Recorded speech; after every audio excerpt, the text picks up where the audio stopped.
working hard, being honest, and doing what you say you're gonna do. I can't tell you how many times a month I'll call a client back that leaves us a message or shoots us an email and they say, I've reached out to 5 or 6 other landscape contractors or whatever, and nobody's called me back or nobody's emailed me back. And I'm like, really? That's just crazy, It's like every single person that calls or emails us, I try to get back to them the same day, if not the next day, but I think just doing what you say you're gonna do and being honest, treating your team members well and treating your clients well, like that just goes so far.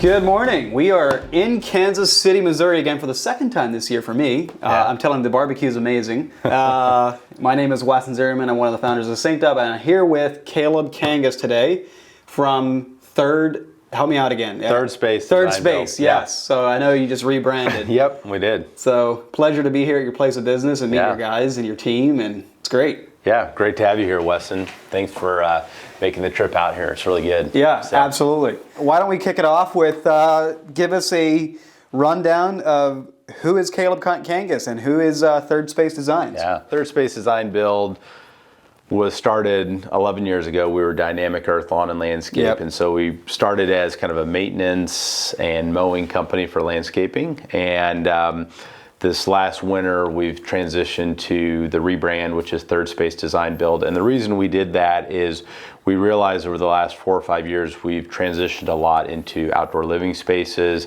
We've added pool installations as well over the winter time. And so the Dynamic Earth Lawn and Landscape just really didn't epitomize the direction we were going as a company. And so with focusing on the outdoor living spaces and maybe even down the future that could expand even more into home remodels or some new construction work, there's some different avenues that we're kind of considering. So it's allowing us to have a little bit more capability to expand our brand and also to let people know what we're doing. You said 11 years ago, right? So was it Carlos? Yeah. Has he been with you since the beginning? Yeah, day one. Yeah. Wow, that's amazing. Yeah. I always say when I come into a business where somebody's been there 10 plus years, like that's usually a reflection on the leader. Yeah. And for the guys that can't hold on to guys that long, it's also usually a reflection of the unit, Yeah. For better or for worse. Right. Yeah, no, it's been good. It's been good having Carlos from day one, and obviously we've had a lot of people come in and out through then, but the goal is, to create a culture and a workplace that is good for everybody. It's good for our employees and team members. It's good for our clients, and that's really how you create something that's sustainable. Yeah. So. Give me some context as to how many guys you have, what your perfect project looks like. Yeah. So right now we have 3 guys out in the field, and then we have Alejandra, who's our office manager. We're looking to add a production or operations manager right now, so we've been interviewing for that. Part of that is as we're getting into pools and bigger projects, and I'm out selling a lot, we need a little bit more just oversight and kind of, on-site management. And that's typically what I've done in the past, but I have less time for that now. So as we're trying to grow, looking to maybe put some infrastructure pieces in place to help facilitate that. As far as our ideal project goes, in the past, it's been probably, those projects in that 50 to 150,000 range, where you've got a patio and then a couple elements. Maybe it's a fire pit or a fireplace. It could be an outdoor kitchen, could be a water feature, could be some extensive landscaping, lighting, obviously. Pergolas or a covered roof structure. So I would say, something that incorporates a few of those elements generally was kind of our sweet spot. Now that we're, getting into the pool game as well, we'll kind of see if that pivots or changes things, but hopefully the goal is to get a pool in the ground and have a really nice outdoor living space around that. I'm not really looking to just, drop 20 or 30 pools in the ground here and just get in and out. I've seen that be a bit more of a trend with design build companies where more and more of them are getting into the pools because it's like the foundation of the outdoor project. Yeah. And if you're a homeowner, you're like, hey, we want to do an outdoor project and we want a pool. Yeah. You're 90% of the time going to go get the guy that does the pool to do the whole job. Right. And so I know when we did that at Tyson Landscaping a couple years ago, we started doing pools because we wanted that full. And if we lost if they had a pool contractor come in, we usually lost everything else too. Right. And so when we started doing that, it did wonders for our project size. Yeah. Which boosts your revenue. And it's not like you need training, but it's not like you need to hire another whole crew of guys. Like you can usually do pools with the same crew of guys, Exactly. So I think there's a lot of reasons to do them, and it gives you something else that pulls people your way when they're looking for a contractor. Absolutely. So we'll see. We've got a couple in design right now. We haven't sold any yet, but we've got a couple in design. The designs are done, so now we're bidding them out for the clients. So we'll see. We need to get a few sold so we can get some installed, hopefully by the end of the year. But yeah, that's the goal. Well, very good. Yeah. As you think back over your 11 years in business, like, what would you point to as one of the more difficult or trying times that we could? One of the things I want to do in these podcasts is just like, hey, pull back the doors. Here is the reality. Like, here's something we had to overcome, and here's what we did about it. Like, is there anything you think of? Yeah, I mean, people, right? People are your biggest asset and your biggest challenge for sure. I think I've told many people this over 11 years. I'm like, gosh, if I had to do this all over again and start a business, like, I don't know if I would start something in the service business. I was like, it'd be so nice to have a product just to sell. Yeah. And that's kind of what you guys are doing in a sense, which I love, because you build out this really awesome product, and then it goes and sells itself, because as people use it and love it, they tell others, and so finding and keeping good people for sure over the 11 years has been the biggest challenge and continues to be. We've certainly, I think, gotten better at that. I have an HR consultant who does all of our phone screen and initial interviews and really helps on the front end with hiring. He also helped us write and develop a handbook, an employee handbook. He helps with, if we have discipline issues, he helps with that. So that's been huge, and I think that's given our employees just kind of a level of accountability and also just a level of knowledge of like, hey, here's what's expected. Here's the standards across the board. Everybody's going to be held to that, including me. And then from there, we know what we're shooting for. And if we have issues where we deviate from that, we address it and we move forward. So how long ago did you get that HR consultant? So I think it was 2018. Okay, and so we've had it for a little while. Yeah, we've had it for a little while, and how that came about was actually there was a guy who we had hired who came and worked for us. And he was pretty frustrated because as a small business, a lot of times you, as an employee, can do a lot of different things. And he felt like his job responsibilities exceeded what his expectations were. And I explained to him, I said, look, there's a lot of things to do when you have a company with, 3 or 4 people. Like, there's a lot of things you have to do. And he said, well, you need a handbook and I need a job description. And he was pretty frustrated, and he ended up quitting shortly after that. But after that, I realized, I'm like, all right, we do need to be a little bit more professional here. Even if we're a small business, like, people want to know what's expected of them. They want to know what the standard is. People want to know what's expected of them. Yeah. 100%. So that's how that came about. Yeah. So is that something you would say, hey, everybody should do that? Or is like, no, just our situation, we needed it, but I wouldn't say like everybody needs it. How would you spin that? I encourage everybody to do it, honestly. I've been in some mastermind groups with other, landscape and hardscape contractors, and several of us have kind of shared our handbooks within those groups as there's new business owners or even guys that have been around for a while that don't have one. They're like, hey, I keep having these issues. And I'm like, well, what's your handbook say? Oh, I don't have one. Like, a great example, guy shows up late, once or twice a week, 10 or 15 minutes. Super frustrating as an owner. It's super frustrating for other crew members. Not good for the culture, yeah. So what do? Well, our handbook says, if you have one tardy, which a tardy is 10 minutes or later from your start time, if you have one, that's a verbal warning. If you have two, that's a written warning. If you have three, then the next, within a 30-day period, the third one is a day without pay. You're suspended for a day without pay. And then if there's a fourth one, that can lead to termination.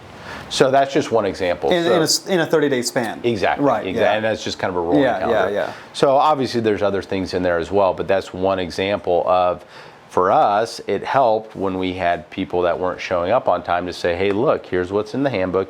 You've signed the handbook agreement, that you've read everything in the book, you understand everything, and you're going to abide by these policies. Mm-hmm. So sure. No, that makes sense. As you look back over your company history, when did you first start thinking about adopting and implementing like technology and software? Yeah.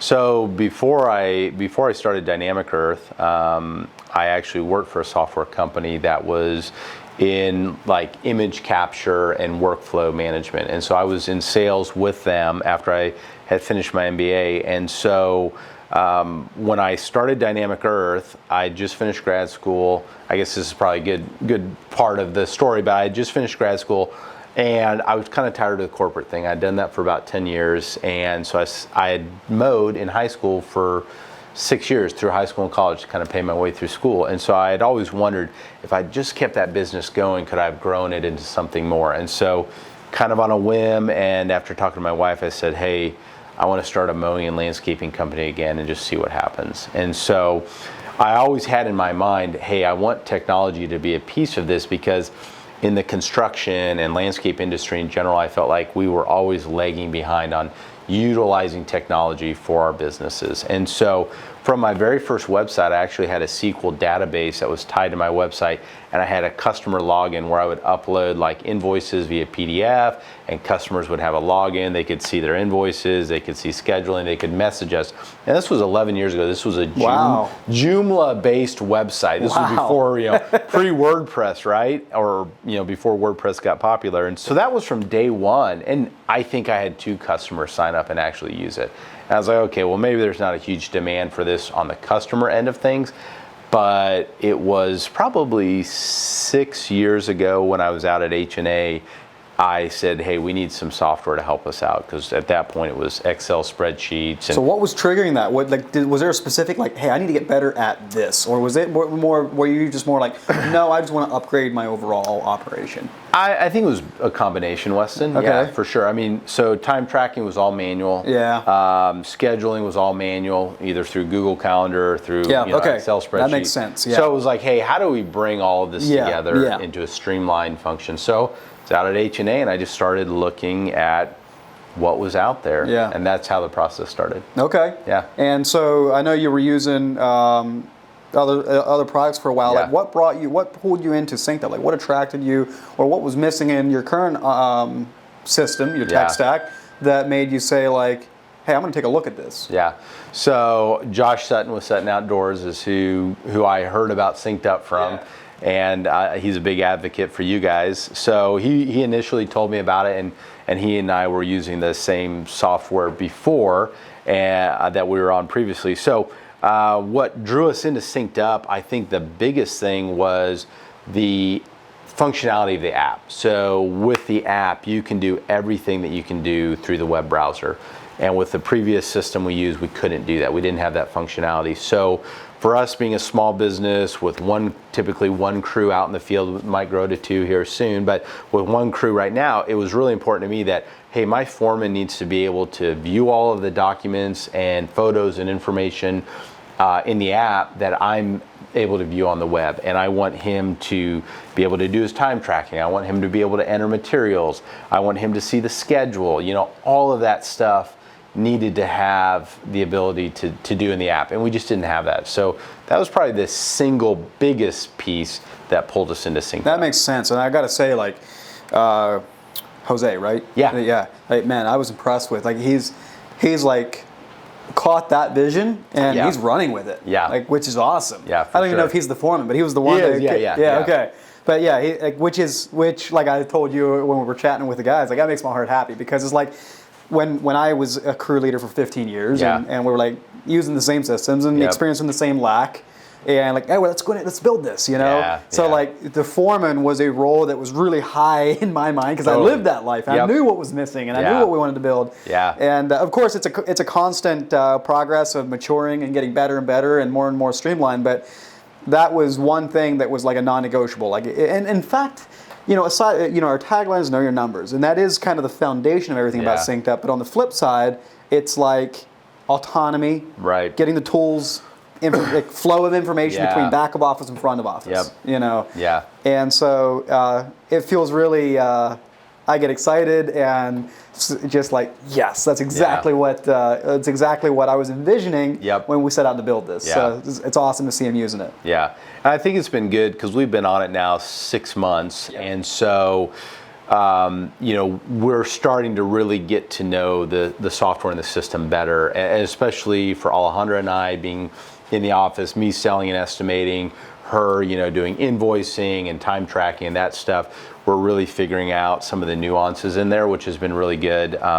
With any software, there's always a transition period. Yes. You know, that can be sometimes a little bit painful or, you know, difficult, but I always encourage people like push through that, because once you get through the first couple months, man, it's so much easier. So like, don't be afraid to engage the software. Don't be afraid to engage support. And that's what the other thing that was great with you guys and continues to be is like, if one of us has a question, you know, we click on the chat support feature. I mean, I usually have somebody within 2, 3, 4 minutes, you know? So it's really nice to, you know, just to have that rapid response, and to have just the tools with your videos that you guys have on YouTube and just some of the blogs you have and the webinars that you guys do.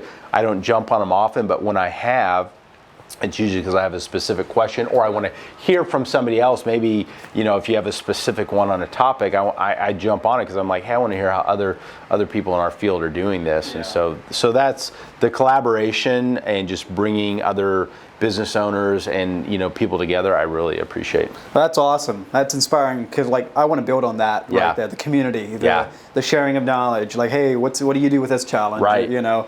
Because it's valuable for you, Yeah. and it's also valuable for us as a learning. Like, hey, this is the challenges. What can Yep. we do to help make this more streamlined or Yeah. better? You know, and I feel like that connection between the people with boots on the ground out in the field to the guys making the decisions as to what we're going to be building next Right. is critical. That's Totally. something we want to keep alive for forever. Yeah, for sure. I make this comment sometimes. Like, SynkedUP's biggest competition is not another competitor. It's mindset. It's this thing of like, okay, yeah, I get it, it's cool, but like, I'm not gonna pay $400 a month for software. Like, that's just Right. ridiculous. That's like paying my fund money. That's my profit. Yeah. And I know what I think about that, but what do you think about that? Yeah, I mean, man, boy, if $400 a month is your profit, I'd be doing something else, you know? Okay, well, it's Yeah. a chunk out of your No, profit. no, Yeah, I yeah. know, I Yeah. get it. I mean, it's the cost of doing business, right? I have a pool at my house. My pool guy told me 2 weeks ago he's going to quit doing pool service, and I said, why? He said, well, gas is too expensive now. I'm not making any money. I said, okay. I said, Tony, gas is twice what it was last year. I said, raise your rates. I said, all these people still need pool service. We're all paying more for gas. Raise your rates. That's what we've all done. So it's the cost of doing business, having a good software system. You know, if you're mowing, having good mowers. If you're hardscaping, having the right tools. I mean, you have to have the tools to get the job done. That's the problem with our industry. So many people don't view this as a tool, and that's exactly what it is. And it's a tool that makes you more efficient, more profitable, more functional, and it just takes so many headaches out for you and for your crews. So it's a tool. Budget for it like you do anything else. Amen. So. I agree 100%. And like twice now in the last week, I talked to users that said, man, you know, maybe initially at the sign up phase, I was like, about the price or whatever, but then they bit the bullet, Yeah. did it, and now they've run maybe 6 months or a year through Yeah. it, and now they're the number one thing that's going in their mind, like, I can't believe how much money I didn't make Yeah. for the last 2, 3, 4, 5 years. Yeah. Because one guy was telling me, like, he said, I lost probably $1 million in the last 4 years Yeah. from not knowing my numbers correctly like I should have. Yeah. And that led into my estimates, which means that I wasn't charging the right price. Right. And he says, So the couple grand a year it takes to buy the tool is nothing because it turns into $100 grand in additional profit or whatever it is. Yeah, 100%.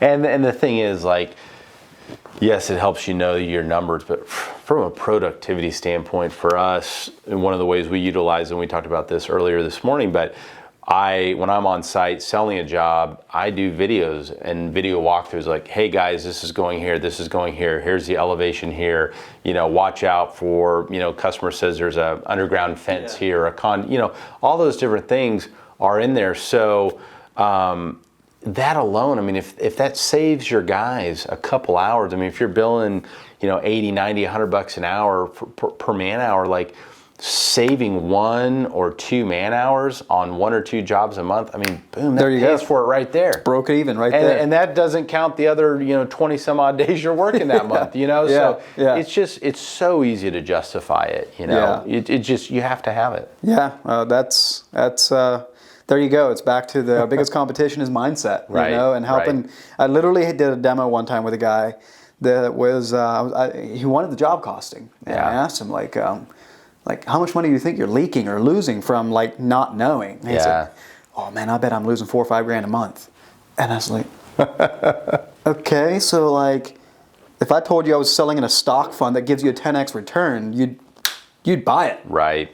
I mean, I don't know what else to tell you. And he hung up and never signed up. Wow. And it's like it's just the mindset thing. Yeah. Like, you can't, at the end of the day, you can lead a horse to water, but you can't make him drink. And our vision is to not really just sell fancy buttons and technology, but to build a community and a product that helps people, business owners, teams, and families live better lives. Yeah. And our product's software, but at the end of the day, like, that's the desired outcome. That's our mission, to have healthier companies, healthier teams, healthier families. And ultimately, the outcome of that is it's a more attractive industry to be a part of. Absolutely. And if you look at, the new generations coming up, I mean, I'm 40, so I kind of grew up right at that fringe of technology starting to come in. We got Facebook in college, and that was so exciting. And, but like, I remember the old 286 PC that my dad had when he worked at Hewlett Packard. So, but the kids now, like, they want to do everything on their phones or their tablets or whatever. So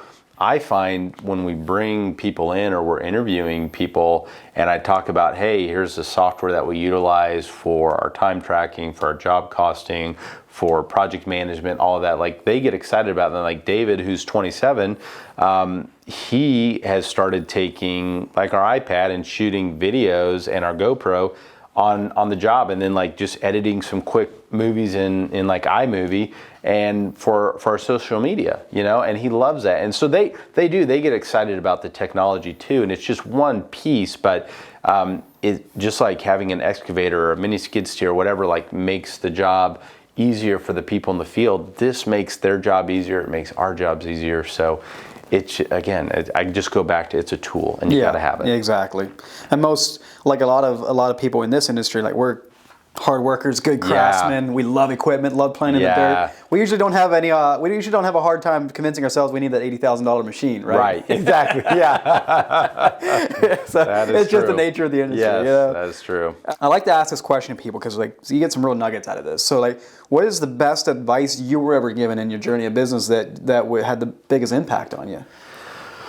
I don't know if I can think of, like, a specific thing that somebody said to me, but it's probably more what was modeled to me just, like, growing up in early years of business, and that was, like, working hard, being honest, and doing what you say you're going to do. I can't tell you how many times a month I'll call a client back that leaves us a message or shoots us an email, and they say, I've reached out to 5 or 6 other landscape contractors or whatever, and nobody's called me back or nobody's emailed me back, and I'm like, really? That's just crazy. I was like, every single person that calls or emails us, I try to get back to them the same day, if not the next day. But so I think just doing what you say you're going to do and being honest, treating your team members well, and treating your clients well, like, that just goes so far. And that was modeled to me, by my parents. It was modeled to me by people I worked for early on in my career. And so I think, tried to maintain and continue that. So yeah, that makes sense. Like, we're blessed to live in a country where you enact those things you just said. Yeah. You can pretty much pick any service or industry or product that you want to be working in, Yeah. and you'll be successful. Yeah. You know, in some countries, it's not that way. Like my wife's from Romania. I spent 2 years in Romania, and it's just, that's another whole can of worms. Yeah. But Yeah. I know that's become really crystal clear in my mind. Like when you come back here, if you work hard, do what you say you're going to do, treat people right, Yeah. you can be successful. Yeah. 100%. Yeah. Yeah. Well, cool, man. Where can people find you? So our website is thirdspacekc.com. We're on Instagram at thirdspacekc, Facebook at thirdspacekc. We're on Pinterest, Houzz, you know, all, pretty much, you know, all those mediums. But Yep. I'm really active on Instagram, so Yep. if you want to see, you know, my daily stories, or we post job stuff on there all the time, the at thirdspacekc is probably the best way to connect with us and see Okay. what we're up to. Sweet. Well, hey, I just want to take this opportunity to say thank you. Yeah, thanks, for being, Weston. Yeah, for being a part of the SynkedUP crew. It's an honor to be a part of your story, and we hope to continue to be a small part of seeing Third Space be successful and provide a great life for their teams and their families. 100%, man. Appreciate you guys coming out. Yeah. And this hasn't been your first time here to Kansas City, so it's great to. Well, I mean, the barbecue is good. Yeah, it is good. It is good. But it was fun to meet Fred on this trip and connect a face, you know, to a name that I talk to so often on support. So yeah, love what you guys are doing and keep it up. Well, thank you. Yeah, thank you. It's been a pleasure. You bet. Okay.